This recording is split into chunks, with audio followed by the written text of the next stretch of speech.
ಗಾಂಧಿ ರಾಯ್ಬರೇಲಿಗೆ ನಾಮಪತ್ರ ಸಲ್ಲಿಸಲು ಬರ್ತಾರೆ. ಹೆಚ್ಚೆಂದ್ರೆ ಒಂದೆರಡು ಸಲ ಪ್ರಚಾರಕ್ಕೆ ಬರಬಹುದು.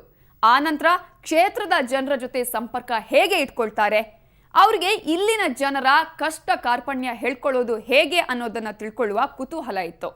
ಅದಕ್ಕೆ ನಮ್ಮ ತಂಡ ಅಲ್ಲಿನ ಕಾಂಗ್ರೆಸ್ ಕಚೇರಿಗೆ ಹೋಗಿತ್ತು. ರಾಯ್ಬರೇಲಿಯ ಹೃದಯ ಭಾಗದಲ್ಲಿದೆ ಜಿಲ್ಲಾ ಕಾಂಗ್ರೆಸ್ ಕಚೇರಿ. ತಿಲಕ್ ಭವನ್ ಅಂತ ಹೆಸರು. ದುರಸ್ತಿ ಕಾರ್ಯ ನಡೀತಾ ಇರೋ ಈ ಆಫೀಸಿನ ಒಂದು ಚೇಂಬರ್ನಲ್ಲಿ ಇವರು ಕುಳಿತಿರ್ತಾರೆ.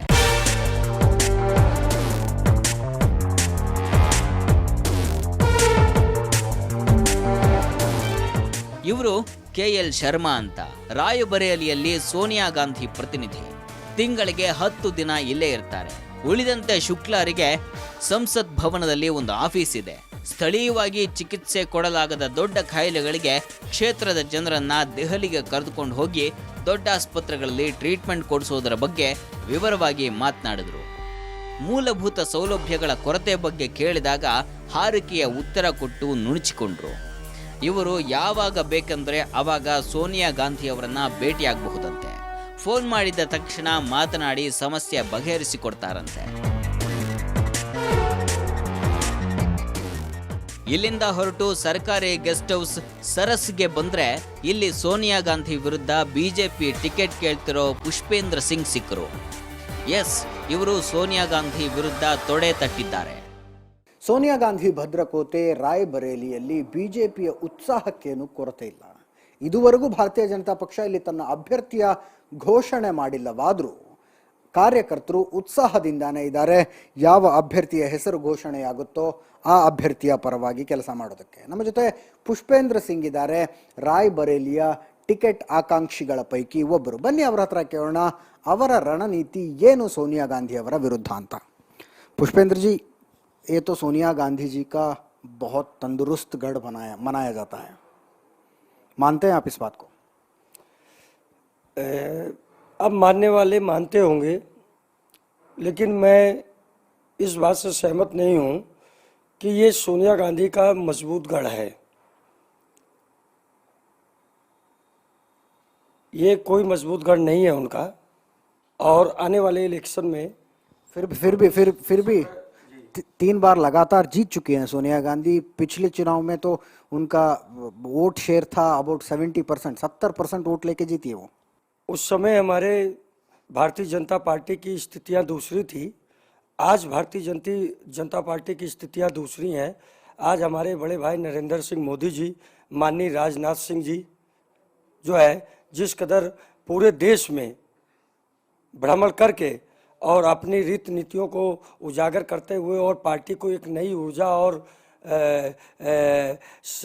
सारी नीतियाँ, एक ऐसी नीतियाँ जो आवाम जनता से जुड़ी हुई हैं, इन नीतियों का बहुत बड़ा फर्क इस चुनाव में पड़ेगा।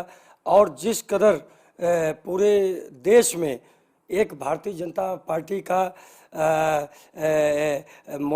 परचम लहरा रहा है, उसी प्रकार रायबरेली और साथ ही साथ बगल के जिले अमेठी जहाँ से राहुल गांधी लड़ते हैं, इस बार इसका प्रभाव और असर आपको यहाँ भी देखने का मिलेगा। और भारतीय जनता पार्टी का परचम यहाँ भी लहराएगा। स्वातंत्र के बाद में सिर्फ एक बार यहाँ पे इंदिरा गांधी हारी थी 70 के दशक में जी। तब से अब तक लगातार कांग्रेस का खानदान जीतते आ रहा है जी। तो आपको लगता है इस बार सोनिया गांधी जी का हारने का थोड़ा भी चांस है? जी, तो इस बार तो सोनिया के हारने के कई कारण हैं। सोनिया अंधी है, सोनिया बहरी है और सोनिया गूंगी भी है। और सोनिया जो है, मैंने ये क्यों कहा, लगातार महंगाई, भ्रष्टाचार, घोटाले, इन पे कोई अंकुश सोनिया गांधी नहीं लगा पा रहे। लेकिन सोनिया गांधी के कानों में हमारे गरीब मजदूर किसान भाइयों या आम आवाम या जनसाधारण लोगों की समस्याएं उनके कानों तक नहीं पहुंचती, और पहुंचती भी हैं तो उनका कोई जवाब नहीं है। ಇದು ಪುಷ್ಪೇಂದ್ರ ಸಿಂಗ್ ಅವರು ಹೇಳಿದಂತಹ ಮಾತು.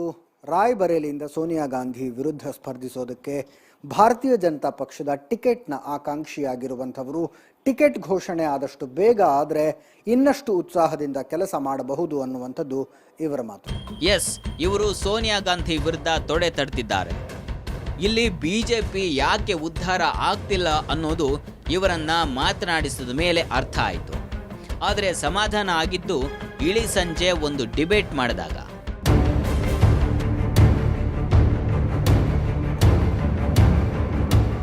ನಿಮ್ಮ ಸುವರ್ಣ ನ್ಯೂಸ್ ತಂಡ ರಾಯ್ಬರೇಲಿಯಲ್ಲಿದೆ. ರಾಯ್ಬರೇಲಿ ಸೋನಿಯಾ ಗಾಂಧಿ ಪ್ರತಿನಿಧಿಸ್ತಾ ಇರುವಂತಹ ಕ್ಷೇತ್ರ. ಸಹಜವಾಗಿ ಈ ಕ್ಷೇತ್ರಕ್ಕೆ ರಾಷ್ಟ್ರ ಮಟ್ಟದಲ್ಲಿ ಒಂದು ಆಕರ್ಷಣೆ ಬರುವಂಥದ್ದು 1977ರಲ್ಲಿ ಒಂದು ಸಲ ಇಂದಿರಾ ಗಾಂಧಿಯವರನ್ನು ಈ ಕ್ಷೇತ್ರದ ಜನ ಸೋಲಿಸಿದ್ರು ಅನ್ನೋದನ್ನು ಹೊರತುಪಡಿಸಿದ್ರೆ ನಿರಂತರವಾಗಿ ಈ ಕ್ಷೇತ್ರ ಕಾಂಗ್ರೆಸ್ ಮಡಿಲಿನಲ್ಲಿ ಇರುವಂಥದ್ದು. ಸದ್ಯಕ್ಕೆ ನಮ್ಮ ಜೊತೆ ಸ್ಥಳೀಯ ಕಾಂಗ್ರೆಸ್ ಮುಖಂಡರಿದ್ದಾರೆ, ಸ್ಥಳೀಯ ಬಿಜೆಪಿ ಮುಖಂಡರಿದ್ದಾರೆ.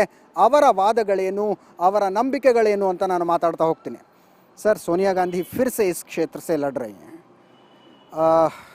कुछ लोग बताते हैं कि इस बार टफ होगा उनके लिए क्योंकि देश भर में मोदी जी का लहर है. आपका क्या कहना? देखिए, आकाश ज़मीन, आप आकाश की बात कर रहे हैं कि ज़मीन की बात कर रहे हैं? टफ कहने वाले जो कह रहे हैं, रायबरेली में किन्हीं भी कारणों से टफ होने का कोई कारण बतावे. दायित्व तो होता है केंद्र सरकार का, राज्य सरकार का, स्थानीय निकायों का. अगर हैंडपाइप बिगड़ा है तो सोनिया गांधी नहीं, ग्राम सभा उसके लिए प्रधान जिम्मेदार है. राष्ट्रीय स्तर पर केंद्र सरकार के द्वारा जो भी एक लोकसभा सदस्य अपने दायित्वों का निर्वाह कर सकता है तो उसके लिए सोनिया जी ने रेल कोच कारखाना लगवाया, एम्स बन रहा है, और भी कारखाने, रेल पहिया फैक्ट्री की बात हो गई. रह गई ज़मीन किसानों की जाने की, तो उद्योग लगेंगे तो आसमान में नहीं लगेंगे, ज़मीन में लगेंगे. ज़मीनें जिनकी गई हैं उनकी जीविका के लिए इंतजाम करने के लिए प्रत्येक अगर एक बिस्वा भी है, 1000 स्क्वायर फीट भी जिस किसान की ज़मीन गई है उसके लड़के को रोज़गार दिया गया है. हम काल्पनिक ना आरोप लगा रहे हैं ना निराधार उत्तर दे रहे हैं. हम जो डेवलपमेंट का आप दावे कर रहे हैं वो ज़मीन पर है, यहाँ पे ऑन द ग्राउंड है. सर, मोदी की लहर पता नहीं कहाँ किसको हेल्प करेगी. यहाँ तो बीजेपी को हेल्प करने वाली नहीं है, ऐसा मानते हैं कुछ लोग. आपका क्या कहना? ऐसा है, अगर वो ये मान लें कि मोदी की लहर है तो काहे के राजनीतिक दल वो क्यों मानने लगे? कोई क्यों मानेगा? ये तो 16 मई बताएगी कौन जीतेगा कौन हारेगा. ये निश्चित तौर पर आप जान लीजिए. 77 में यही कह रहे थे कांग्रेस के लोग कि इंदिरा गांधी जीतेंगी, हारी थी. 96 में हमने जीता, 98 में हमने जीता. हम जीत चुके हैं, हमारा जीत का इतिहास हमारा है. जहाँ तक रायबरेली की विकास की बातें हैं, इंडियन टेलीफोन इंडस्ट्री यहाँ की लाइफ लाइन कही जाती थी. आज लोग बेरोजगार बैठे हुए हैं, काम नहीं है. सबसे कम सैलरी पाने वाला अगर कोई है तो ITI का कर्मचारी है. भूखों मर रहे हैं लोग, होली पर तनख्वाह नहीं मिली.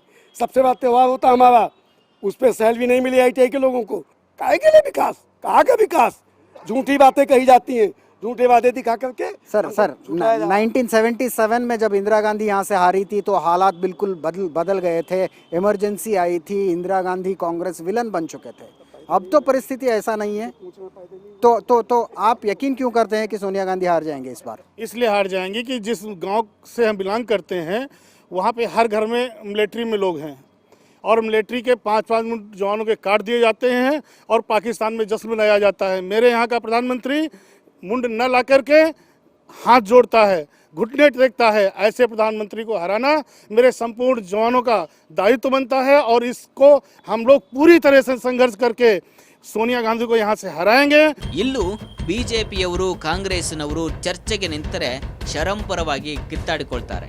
ಆದರೆ ಇಬ್ಬರ ಮಧ್ಯೆ ಒಂದು ಆತ್ಮೀಯತೆ ಇದೆ. ಒಬ್ಬರ ಕಾಲು ಒಬ್ಬರು ಎಳೆದುಕೊಂಡು ತಮಾಷೆ ಮಾಡಿಕೊಂಡಿರ್ತಾರೆ.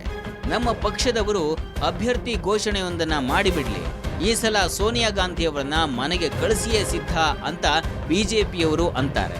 ಅದು ಆಗೋ ಮಾತಲ್ಲ ಅಂತ ಅವರಿಗೆ ಗೊತ್ತು. ಉಮಾಭಾರತಿ ಅಲ್ಲ, ಬಿಜೆಪಿ ಯಾರನ್ನ ಬೇಕಾದರೂ ನಿಲ್ಲಿಸಲಿ, ಠೇವಣಿ ಜಪ್ತು ಮಾಡಿಸಿಯೇ ಕಳಿಸೋದು ಅಂತ ಕಾಂಗ್ರೆಸ್ನವರಂತಾರೆ. ಈ ಸಲ ಅದು ಕಷ್ಟ ಅನ್ನೋದು ಅವರಿಗೆ ಗೊತ್ತು. ರಾಜಕೀಯ ಅಂದ್ರೇನೆ ಹಿಂಗಲ್ವಾ? ಅದ್ಯಾಕೋ ಏನೋ ರಾಯ್ಬರೇಲಿ ಜನರಿಗೆ ಮತದಾನದಲ್ಲಿ ಆಸಕ್ತಿ ಕಡಿಮೆ. ಅರ್ಧದಷ್ಟು ಜನ ಮಾತ್ರ ವೋಟ್ ಹಾಕ್ತಾರೆ. ಅವರ ಪೈಕಿ 70% ಕಾಂಗ್ರೆಸ್ಸಿಗೆ. ಈ ಸಲ ಹಂಗಾಗಲ್ಲ ಅನ್ನೋ ವಿಶ್ವಾಸ ಬಿಜೆಪಿಗೆ ಇದೆ. ಆಗುತ್ತೋ ಇಲ್ವೋ ಅನ್ನೋದನ್ನ ತಿಳ್ಕೊಳ್ಳೋದಿಕ್ಕೆ ಚುನಾವಣೆ ಮುಗಿದು ಫಲಿತಾಂಶ ಬರುವ ತನಕ ಕಾಯಬೇಕು. ನೇರ, ದಿಟ್ಟ, ನಿರಂತರ ಸುದ್ದಿಗಾಗಿ ನೋಡ್ತಾ ಇರಿ ಸುವರ್ಣ ನ್ಯೂಸ್.